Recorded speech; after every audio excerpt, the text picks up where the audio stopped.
Students and welcome back to JK exams cracker. So previous videos में जो हमने noun के कुछ पार्ट्स पढ़े थे, part 1 and part 2, now in this part 3 हम लोग करने वाले हैं कुछ further rules of noun. Previous video में आप लोगों को आई होप क्लियर हो गया होगा कि मेजर 5 रूल्स जो है हम लोगों ने नाउन के कवर किए थे। Now there are some important points जिनके बेसिस पर नाउन की एरर डिटेक्शन जो है आपको एग्जाम में आ सकती है, तो वही कुछ फर्दर पॉइंट्स जो है हम लोग क्लियर कर लेते हैं। अब स्टूडेंट्स, जब हमने पार्ट 1 किया था नाउन का, तो मैंने आपको कुछ टाइप्स ऑफ नाउन बताए थे, राइट, जिसमें से हमने सिंगुलर एंड प्लूरल टाइप्स जो है वो पढ़े थे, जिसमें हमने इनरेगुलर टाइप्स ऑफ नाउन जो है वो भी किए थे। तो अभी कुछ जो हम फर्दर पॉइंट्स करने वाले हैं नाउन के, उसमें मैं आपको वैसे ही कुछ इरेगुलर प्लूरल्स एंड सिंगुलर के बारे में बताने वाली हूँ। बेसिकली ये है क्या, ये नाउन के एक्सेप्शंस हैं, exception singular and plural form के हैं, वही हम लोग कवर करने वाले हैं। तो सबसे पहले पॉइंट नंबर 6 देखते हैं। मैंने यहाँ पर लिखा है some nouns are always plural. अब कहने का मतलब क्या है कि कुछ नाउन्स जो हैं, कुछ वर्ड्स जो हैं वो ऐसे होते हैं जो सिर्फ प्लूरल होते हैं। कुछ नाम हमेशा प्लूरल फॉर्म में बोले और लिखे जाते हैं, उनका कोई भी सिंगुलर फॉर्म जो है वो एग्जिस्ट नहीं करता। एग्जाम्पल देख लेते हैं। The very first and simplest example, scissors. ठीक है, यहाँ पर मैंने सीजर्स लिखा है। सीजर्स हम किसे कहते हैं? कैंची को, है ना। अब कभी भी हम लोग जनरली जब लोग बात करते हैं आमतौर पर, तो हम सीजर्स नहीं कहते, हम सीजर कहते हैं। बट अगर हम इंग्लिश की बात करें तो correct word is scissors, not scissor. तो आगे से आपकी कभी भी गलती नहीं करनी है कि हम कैंची को सीजर बोलें। Scissors is the correct word. जैसे बात हुई सीजर्स की, हम सीजर नहीं बोलते, सीजर्स बोलते हैं, और ये हमेशा प्लूरल फॉर्म में ही रहता है। Pliers, arms, spectacles, eye glasses, goggles. चश्मे की बात करें, जो ऐनक आप लोग पहनते हैं, हम उसे आई ग्लासेस कहते हैं, आई ग्लास नहीं कहते, राइट। गॉगल्स कहते हैं, स्पेक्टेकल्स कहते हैं। प्लूरल फॉर्म में हमेशा उसे प्रोनाउंस करते हैं और लिखते हैं। क्यों? क्योंकि दे आर ऑलवेज प्लूरल, ये नाम ही प्लूरल फॉर्म में है। ठीक है, कुछ और एग्जाम्पल्स देखते हैं। जैसे गैलोज, गैलोज हम कहते हैं फांसी का फंदा। बेलोज, बेलोज होता है फूंकनी। Then we have embers, belongings, pincers, pants, trousers, tongs. Pants बोला जाता है, पैंट नहीं बोला जाता। ट्राउजर्स बोला जाता है, ट्राउजर नहीं बोला जाता। शॉर्ट्स बोला जाता है, शॉर्ट नहीं बोला जाता। पजामाज बोला जाता है, पजामा नहीं बोला जाता। तो ये कुछ वर्ड्स जो हैं, जैसे टोंग्स, ट्वीजर्स, फैंग्स, ये हमेशा प्लूरल फॉर्म में ही रहते हैं। अब नाउन प्लूरल है, तो नाउन के साथ अगर आप वर्ब फॉर्म यूज़ करेंगे तो वर्ब कैसा यूज़ करेंगे, प्लूरल और singular? Let's take an example. अगर मैं ऐसे लिखूं, वेयर इज माई पैंट्स, कुछ इस तरीके का एक सेंटेंस मैंने लिखा, वेयर इज माई पैंट्स। अब इस वर्ब जो है वो किसके लिए यूज़ हुआ है? पैंट्स के लिए। अब पैंट्स मैंने कहा कि एक प्लूरल फॉर्म ऑफ नाउन है। अगर ये प्लूरल है तो हम इसके लिए वर्ब सिंगुलर कैसे लिख सकते हैं, राइट। तो करेक्ट सेंटेंस फॉर्मेशन क्या हुआ? Where are my pants, where are my trousers, where are my spectacles. इस तरीके से आप इसे यूज़ करते हैं। अब एक और पॉइंट जो है इम्पॉर्टेंट बताने वाला, कि अगर आप इन्हें सिंगुलर फॉर्म में स्पेसिफाई करना चाहते हैं, यानी कि आपको बोलना होगा मुझे एक ही कैंची चाहिए, ठीक है, तो आप बोलोगे मुझे सीजर्स चाहिए, तो सामने वाले को कैसे समझ में आएगा आप एक की बात कर रहे हो या एक से ज़्यादा की बात कर रहे हो? तो उसे स्पेसिफाई करने के लिए हम कुछ वर्ड्स जो हैं इनके साथ ऐड करते हैं, ताकि हम ये स्पेसिफाई कर सकें हम सिर्फ एक ही की बात कर रहे हैं। इसी सेंटेंस को मैं कुछ इस फॉर्म में लिखूं, where is my new pair of pants. अब आप मुझे बताइए, पहले मैंने लिखा था वेयर इज़ माई पैंट्स, जो मैंने आपको बताया सेंटेंस गलत है, वेयर आर माई पैंट्स होना चाहिए।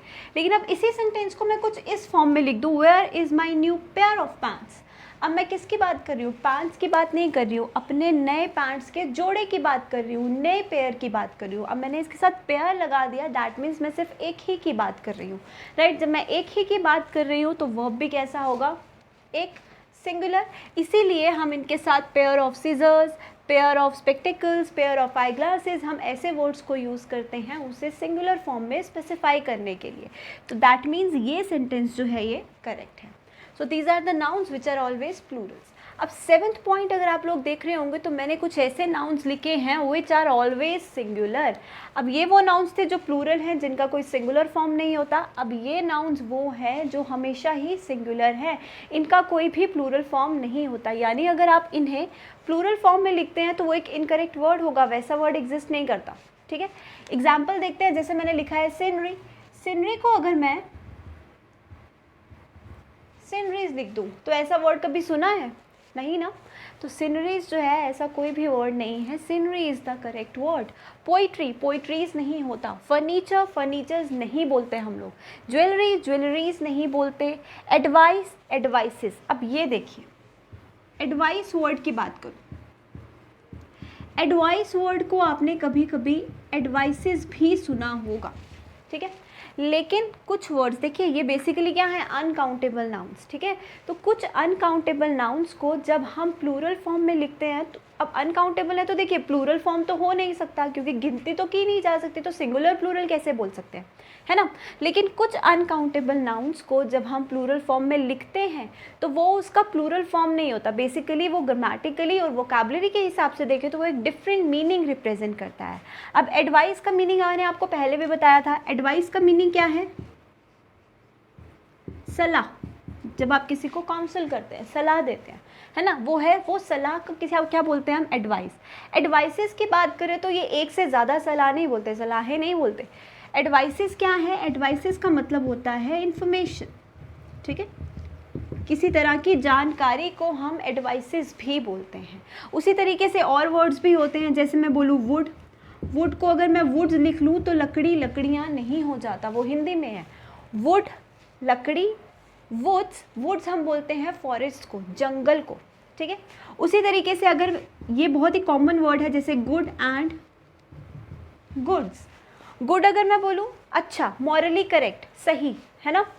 गुड्स अगर मैं बोलूँ तो क्या होगा? ज़्यादा अच्छा, नहीं ना, प्लूरल नंबर उसका नहीं बताता। गुड्स का मतलब होता है सामान, मर्चेंडाइज, ठीक है। तो इसी तरीके से कुछ वर्ड्स जब सिंगुलर और प्लूरल फॉर्म में लिखे जाते हैं वो एक डिफरेंट मीनिंग रिप्रेजेंट करते हैं। प्लूरल फॉर्म में क्यों नहीं लिखे जाते? क्योंकि वो अनकाउंटेबल्स हैं, ठीक है। कुछ और वर्ड्स देख लेते हैं, जैसे लगेज, बैगेज, हेयर। अब हेयर को लेके बहुत सारे स्टूडेंट्स को क्या होता है? कन्फ्यूजन होता है कि हम हेयर नहीं हेयर्स भी बोलते हैं। जैसे मैं एक सेंटेंस लिखूं, माई हेयर्स आर ग्रे। सबसे पहले तो मुझे ये चीज़ बताइए कि क्या ये सेंटेंस जो मैंने लिखा है, माई हेयर्स आर ग्रे, क्या ये सही है? नहीं, ये इनकरेक्ट है। पहला पॉइंट, हम हेयर्स नहीं बोलते, हमेशा क्या बोला जाता है? हेयर। सेकेंड पॉइंट, अगर नाउन हमेशा सिंगुलर है तो वर्ब आर कैसे आ सकता है? वर्ब क्या रहेगा? प्लूरल। तो correct sentence formation is my hair is plural. उसी तरीके से कुछ और एग्जाम्पल्स मैंने लिखे हैं, जैसे evidence, vocation, mischief, stationery, etcetera. अब एक वर्ड देख लेते हैं, मिसचीफ। मैंने आप लोगों को जब फर्स्ट पार्ट हम लोगों ने किया था, ठीक है, मैंने आप लोगों को क्या बताया था कि EF से जो एंड होता है, F से जो एंड होता है, उसका प्लूरल हम हमेशा कैसे लिखते हैं? VES, है ना। तो बहुत से स्टूडेंट मिसचीफ का प्लूरल कैसे लिख देते हैं? मिसचीफ्स, लेकिन ये इसका प्लूरल नहीं है। Mischief is a singular word और हमेशा इसको ऐसे ही लिखा जाता है, इसका प्लूरल ये या FES बनाकर नहीं बनता, ठीक है। तो ये वो वर्ड्स हैं जो हमेशा ही सिंगुलर फॉर्म में रहते हैं। आगे बढ़ते हैं और देखते हैं कुछ further types of nouns. Basically वो भी सिंगुलर प्लूरल नाउन्स की एक्सेप्शंस ही हैं। अब एक्सेप्शंस किस तरह से? देखिए, जैसे मैंने आपको एक पॉइंट बताया था जब हमने इरेगुलर प्लूरल्स किए थे, कि कुछ नाउन्स जो हैं वो ऐसे होते हैं कि उनका सिंगुलर एंड प्लूरल फॉर्म हमेशा सेम होता है। बताया था मैंने, जैसे मैंने एग्जांपल दी थी क्रू, क्रू का प्लूरल फॉर्म भी क्रू ही होता है। शीप, शीप भी हमेशा प्लूरल फॉर्म में शीप ही रहता है। Then another example is fish, fish को भी हम फिश प्लूरल फॉर्म से रिप्रेजेंट करते हैं। डियर, डियर को भी डियर से ही रिप्रेजेंट करते हैं। Then another example is jury, jury को भी ज्यूरी से रिप्रेजेंट किया जाता है। सैल्मन, प्लूरल सैल्मन ही रहता है। ऑफस्प्रिंग, इसका भी प्लूरल ऑफस्प्रिंग ही रहता है, ऑफस्प्रिंग्स नहीं होता। कभी भी पढ़ें ऑफस्प्रिंग्स तो वो गलत होगा।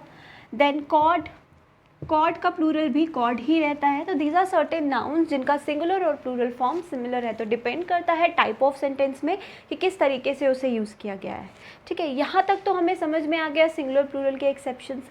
अब कुछ धोखा देने के लिए भी एक्सेप्शंस हैं। धोखा देने के लिए कैसे? कि जब आप कुछ वर्ड्स को पढ़ते हैं तो वो हमेशा हमें प्लूरल फॉर्म में दिखते हैं, ठीक है, प्लूरल फॉर्म में दिखते हैं, वो हमने देख लिया, जैसे सीजर्स और ये सब। अब नेक्स्ट पॉइंट में क्या बताने वाली हूँ कि कुछ वर्ड्स जो हैं वो ऐसे होते हैं, वो हमें क्या लगते हैं?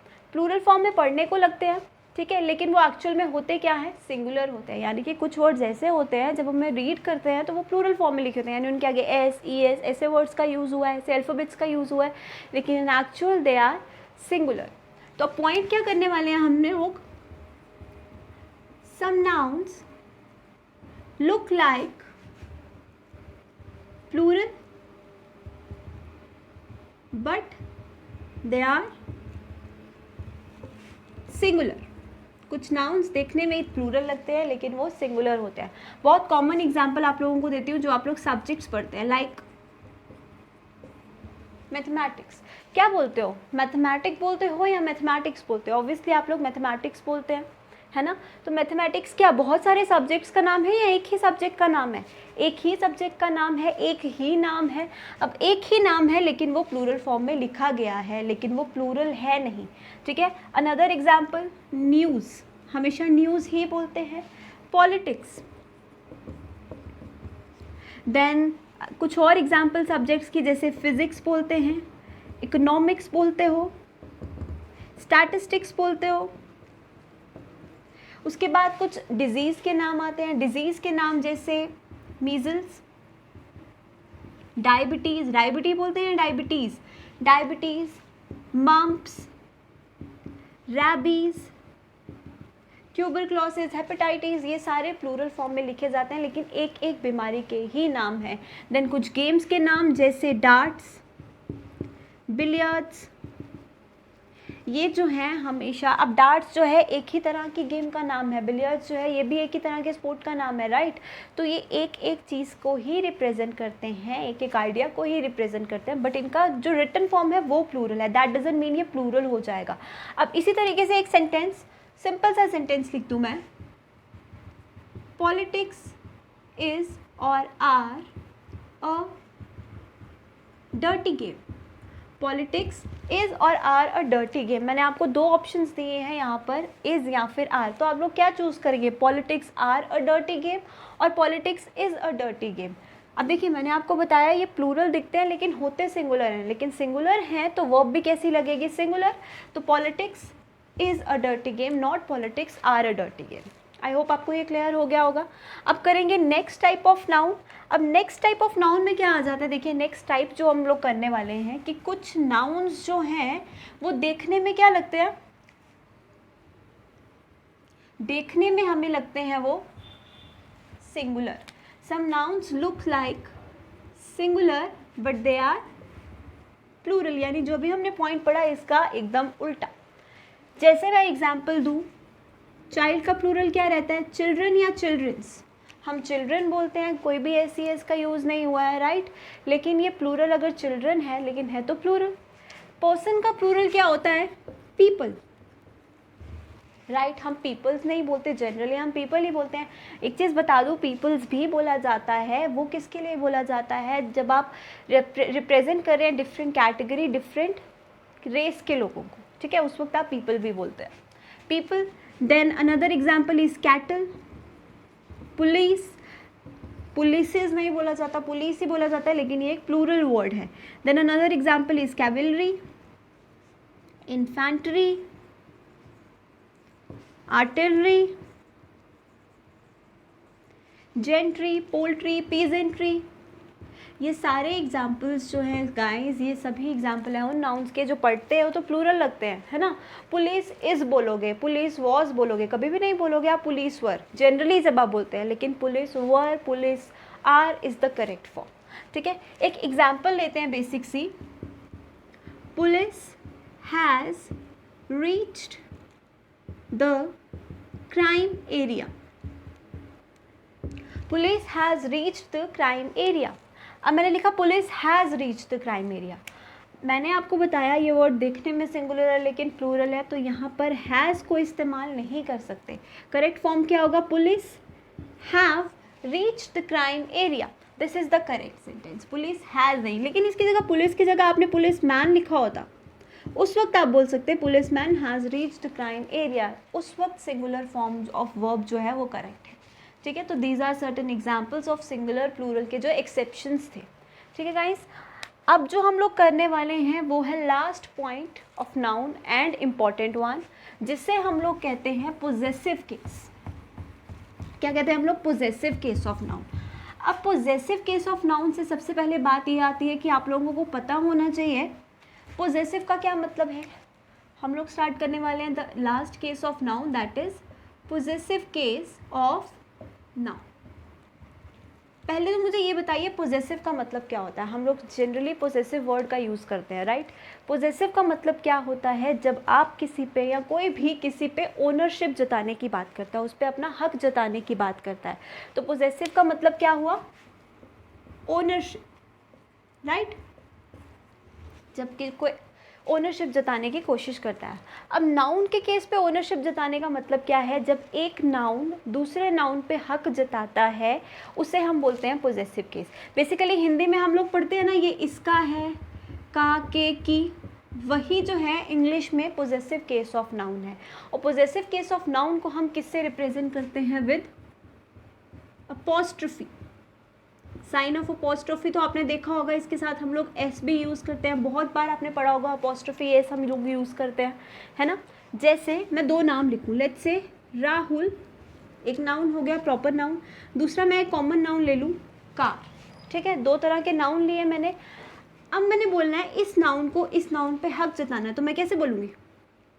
राहुल कार। अब इसको हिंदी में अगर आप लोग लो तो क्या हो जाएगा? राहुल की कार, हो गया ना, राइट। तो राहुल की कार। अब इसके साथ जब मैंने अपॉस्ट्रोफी लगा दिया तो ये इसके नेक्स्ट जो नाउन दिया गया उस पर हक जताने की बात करता है। इसे हम कहते हैं पोजेसिव केस ऑफ नाउन। और रिप्रेजेंट किससे किया जाता है? With the sign of apostrophe and S. अब इसको लिखने का भी एक एक्सेप्शन है जो आप लोगों को पता होना चाहिए। बहुत बार आप लोगों ने देखा होगा, अगर आप लोग कभी न्यूज़पेपर पढ़ते हैं, कोई नॉवेल्स पढ़ते हैं, कोई भी सर्टेन बुक्स पढ़ते हैं, तो आप लोगों ने देखा होगा कि बहुत बार वर्ड्स के साथ अपॉस्ट्रोफी एस पूरा यूज़ नहीं होता। सिर्फ साइन ऑफ अपॉस्ट्रोफी जो है वो एक नाम के साथ इस्तेमाल किया गया होता है। ऐसा क्यों होता है? ऐसा इसीलिए होता है, देखिए कोई भी नाम चाहे वो सिंगुलर हो चाहे वो प्लूरल हो, अगर वो एस से एंड हो रहा है, यानी कि उसका अंत जो है वो एस लेटर से हो रहा है, तो वापस हम एस नहीं लगाते, ठीक है। जैसे मैं लिख दूँ चार्ल्स बुक, चार्ल्स की बुक। अब मैं इसे जब प्रोनाउंस करूँगी, जब मैं इसे बोलूँगी तो मैं कैसे बोलूँगी? चार्ल्स बुक, है ना। अब उससे क्या होगा? प्रोनाउंसिएशन के टाइम पे एक रिपीटिंग साउंड आएगी, डबल एस की साउंड, जिसे हम लोग क्या कहते हैं? हिसिंग साउंड, ठीक है। एक डबल एस की साउंड आएगी जिसे हमें अवॉइड करना है। उसे अवॉइड करने के लिए हम लोग क्या करते हैं? एक एस जो है, जो अपॉस्ट्रोफी के साथ एस लगता है, वो हटा देते हैं। सिर्फ ये साइन ऑफ अपॉस्ट्रोफी जो है यही बता देता है उसका पोजेशन। तो इसे प्रोनाउंस कैसे किया जाएगा? चार्ल्स बुक, ठीक है। ये तो चार्ल्स एक नाम ही प्लूरल फॉर्म में था। अगर कोई प्लूरल फॉर्म में वर्ड हो, लाइक मुझे बोलना हो बॉयज़ कॉलेज, लड़कों का कॉलेज, तो मैं कैसे बोलूँगी? बॉयज़ कॉलेज नहीं बोलूँगी। How will I pronounce? Boys college. और डबल एस जो है वो मैं यूज़ नहीं करूँगी, ठीक है। अब गाइस पोजेसिव केस से कुछ सर्टेन इंपॉर्टेंट पॉइंट्स हैं कि आप किस तरह के नाउन्स के साथ इसका यूज़ करते हैं और किस तरह के नाउन्स के साथ इसका यूज़ नहीं करते हैं। तो चलिए फटाफट हम लोग वो पढ़ लेते हैं। अब सबसे पहले तो मुझे एक बात बताइए आप लोग कि क्या कोई नॉन लिविंग थिंग, कोई भी नॉन लिविंग थिंग आप पे हक जता सकती है? जता सकती है। आप अपनी किताब पे अपना हक जता सकते हैं, लेकिन क्या किताब वापस बोल सकती है कि राहुल मेरा है? नहीं ना। तो इसी पॉइंट को ध्यान में रखते हुए आपको क्या याद रखना है कि पोजेसिव केस जो है वो हम लोग चीफली कहाँ यूज़ करते हैं? With the living nouns. Living nouns के साथ क्यों यूज़ करते हैं? क्योंकि लिविंग जो है वही हक जता सकते हैं, है ना। जैसे मैं बोल सकती हूँ रवीज बुक, लेकिन क्या ऐसे लिख सकती हूँ बुक्स रवि, बुक का रवि? नहीं लिख सकते ना। That means non living word के साथ पोजेसिव केस नहीं यूज़ होता। अगर आपको नॉन लिविंग का पोजेशन बताना है तो आप प्रेपोजिशन ऑफ का यूज़ करते हैं। यानी कि अगर आपको सेंटेंस रिप्लेसमेंट में कुछ ऐसा दे दिया और बोल दिया इम्प्रूव करो, तो इसको इम्प्रूव कैसे करोगे? Book of Ravi. अब ये ऑफ क्या बताएगा? इसका रिलेशन इसके साथ। बेसिकली प्रेपोजिशन ऑफ का यूज़ हम रिलेशन बताने के लिए भी करते हैं। तो ये क्या बता जाएगा? बुक ऑफ रवि, ठीक है। तो यही है हमारा पोजेसिव केस का फर्स्ट पॉइंट। अब इसी पॉइंट की एक एक्सेप्शन भी है। अब एक्सेप्शन क्या कहती है कि इन सर्टेन केसेस, कौन से केसेस में, in case of personification, personification के केस में हम लोग नॉन लिविंग के साथ भी क्या यूज़ कर लेते हैं, अपोस्ट्रोफी एस का यूज़। अब सबसे पहले तो क्वेश्चन ये आता है कि पर्सोनिफिकेशन क्या होती है। देखिए, अगर मैं हिंदी में बात करूं तो पर्सोनिफिकेशन का मतलब होता है मानवीकरण। क्या मतलब होता है, मानवीकरण। आप लोग इजीली, आपके लिए इजी कर देते हो, यहाँ पे एक वर्ड दिख रहा है पर्सन और यहाँ पे एक वर्ड दिख रहा है मानव। पर्सन मानव, इंसान बेसिकली, राइट। तो किसी भी नॉन लिविंग थिंग की पर्सोनिफिकेशन का मतलब क्या होता है, पर्सोनिफिकेशन का मतलब होता है जब हम नॉन लिविंग थिंग में किसी ऐसी क्वालिटी, ऐसी एबिलिटी की बात करें जो लिविंग्स में हो सकती है। फॉर एग्जाम्पल मैं बात करूँ ब्यूटी, लव, हेट, इंटेलिजेंस, ये सारी क्वालिटीज़ किसी नॉन लिविंग में हो सकती हैं। ये एब्स्ट्रैक्ट क्वालिटीज़ किसी नॉन लिविंग में तो नहीं हो सकती। एक चेयर प्यार नहीं कर सकती, एक चेयर गुस्सा नहीं कर सकती, खूबसूरत नहीं हो सकती। लेकिन हम बहुत बार चीज़ों को भी खूबसूरत बोल देते हैं। जब हम खूबसूरत बोल देते हैं, दैट मीन्स हम उनमें क्या बता रहे हैं, नॉन लिविंग में लिविंग की क्वालिटी बता रहे हैं, उससे हम कहते हैं पर्सोनिफिकेशन। समझ गए आप लोग बात। तो जब ऐसी क्वालिटीज़ की बात, ऐसी सच क्वालिटीज़ की बात हम नॉन लिविंग में करते हैं, उसे कहा जाता है पर्सोनिफिकेशन। समझ में आ गया। अब एक सेंटेंस देखिए, मैंने लिखा Kashmir's beauty is enchanting. Enchanting का मतलब होता है मोहित करने वाली, अपनी तरफ खींचने वाली, खूबसूरत। ठीक है, कश्मीर्स ब्यूटी इज एन्चेंटिंग। अब मैंने कश्मीर क्या है, किसी प्लेस का नाम, नॉन लिविंग है, पर्सन तो नहीं है, कुछ लिविंग तो नहीं है, राइट। लेकिन मैंने इसमें क्या बोला कि ब्यूटी, इसकी क्या बता दी, ब्यूटी के ऊपर इसका पर्सोनिफिकेशन बता दिया, अपॉस्ट्रोफी लगाया मैंने इसके साथ। अब आप मुझे बताइए क्या ये सही है। बिल्कुल सही है। क्यों? क्योंकि मैंने नॉन लिविंग में किसी ऐसी क्वालिटी की बात की जो एक लिविंग की है। उस केस में हम इसके साथ अपॉस्ट्रोफी एस यानी कि पोजेसिव केस जो है वो यूज़ कर सकते हैं। आई होप आपको ये पॉइंट जो है वो क्लियर हो गया होगा। अनदर पॉइंट जो मुझे आपको बताना है, second point of possessive case is related to joint possession and separate possession. तो चलिए पहले देखते हैं joint possession and separate possession होता क्या है। अब देखिए स्टूडेंट्स, जॉइंट पोजेशन हम किसे कहते हैं, जैसे आप और आपका भाई, आप दोनों के पास एक ही फ़ोन है, ठीक है, जो आप दोनों इस्तेमाल करते हैं। अब दो लोगों का हक जब एक ही चीज़ पे होता है तो उसे हम बोलते हैं जॉइंट पोजेशन। अब आपके पास अलग फ़ोन है, आपके भाई के पास अलग फ़ोन है, वो क्या हो गया, आप दोनों का सेपरेट पोजेशन, मतलब दोनों का अलग अलग चीज़ों पे हक है। समझ गए आप मेरी बात। तो वही चीज़ है, जब दो लोगों का एक चीज़ पे हक होगा या दो लोगों का अलग अलग चीज़ों पे हक होगा, उस वक्त हम अपॉस्ट्रोफी का यूज़ कैसे करेंगे। तो कुछ दो एग्जाम्पल्स देखते हैं। Let's take two examples. Honey and Badshah's album will release tomorrow. एक सेंटेंस तो मैंने ये लिख दिया, ठीक है। इसी तरीके का एक और सेंटेंस में लिखती हूँ, Honey and Badshah's albums will release tomorrow. तो सिमिलर तरह के सेंटेंसेस मैंने लिखे हैं, लेकिन आप देख रहे होंगे अपॉस्ट्रोफी के यूज़ में डिफरेंस है, और डिफरेंस है यहाँ पर एल्बम, मैंने एल्बम्स लिखा है। आप देखिए गाइज, ये चीज़ समझना बहुत इंपॉर्टेंट है। यहाँ पर मैंने बोला हनी एंड बादशाह's एल्बम, यानी हनी सिंह और बादशाह की एक ही एल्बम है जो रिलीज़ होने वाली है टुमारो, कल रिलीज़ होने वाली है। यानी कि दोनों का पोजेशन एक ही चीज़ पर है, एक ही सिंगुलर नाउन है। तो जब दो चीज़ों का पोजेशन एक ही चीज़ पर होता है तो अपॉस्ट्रोफी हमेशा हम लास्ट वाले नाउन पर लगाते हैं। यानी अगर दो लोग हैं, तीन लोग हैं, जितने भी लोग हैं, हमेशा लास्ट वाले के साथ ही लगेगा जब उनका हक सिर्फ एक चीज़ पर होगा, ठीक है। जैसे आप दोनों भाइयों की मैंने एग्जाम्पल दी, दो भाई हैं, एक ही फ़ोन है, मैं बोलूँ राम और श्याम का फ़ोन, तो मैं कैसे बोलूँगी, राम एंड श्याम्स फ़ोन। मैं राम के साथ अपॉस्ट्रोफी नहीं, श्याम के साथ लगाऊंगी। ठीक है। उसी तरीके से अनदर एग्जाम्पल देखते हैं, हनीज एंड बादशाहज एल्बम में मैंने दोनों के साथ अपोस्ट्रोफी यूज़ किया। क्यों किया है? क्योंकि जो नाउन्स हैं वो भी प्लूरल है, एक ही एल्बम नहीं है, एक से ज़्यादा एल्बम है। तो ये भी हो सकता है कि हनी सिंह की एल्बम अलग हो, बादशाह की एल्बम अलग हो, वो क्या हो गया? Separate possession. समझ गए आप बात? तो हनी सिंह की एल्बम एंड बादशाह की एल्बम जो है वो रिलीज़ होने वाली है। वही केस आ गया जो मैंने दो फ़ोन्स की एग्जाम्पल दी, राम्स एंड शाम्स फ़ोन, यानी कि अब दोनों के पास अलग अलग फ़ोन है, तो राम के साथ अलग अपोस्ट्रोफी एंड शाम के साथ अलग अपोस्ट्रोफी है।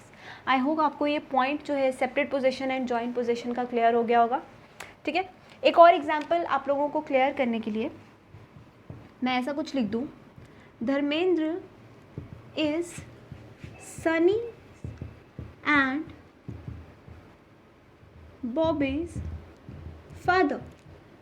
कुछ ऐसा अगर मैं लिख दूँ, धर्मेंद्र जो है वो सनी एंड बॉबी के फादर है, सनी देओल एंड बॉबी देओल के फादर है, ये तो आपको पता ही होगा।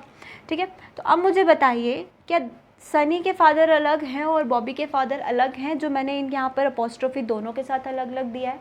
नहीं, दोनों का पोजेशन एक ही पर्सन पर है, दोनों के फादर एक ही हैं, तो यहाँ पर इधर पोजेसिव केस नहीं आएगा। करेक्ट फॉर्मेशन क्या होगी? Dharmendra is Sunny and Bobby's father. क्यों? क्योंकि हम लास्ट वाले के साथ ही हमेशा पोजेसिव केस जो है वो यूज़ करते हैं। तो जॉइंट से हमने क्या सीखा? सिर्फ लास्ट नाउन के साथ अपोस्ट्रोफी लगेगा और जो सेपरेशन पोजेसिव है उसमें हमारे साथ दोनों के साथ ही लगेगा। ठीक है, तो ये हो गया इसका सेकेंड पॉइंट। चलिए देखते हैं नेक्स्ट पॉइंट। अब नेक्स्ट पॉइंट जो है वो भी इम्पॉर्टेंट है, ध्यान से देख लीजिए एक बार। This is the last point जो मैं आप लोगों को बताने वाली हूँ।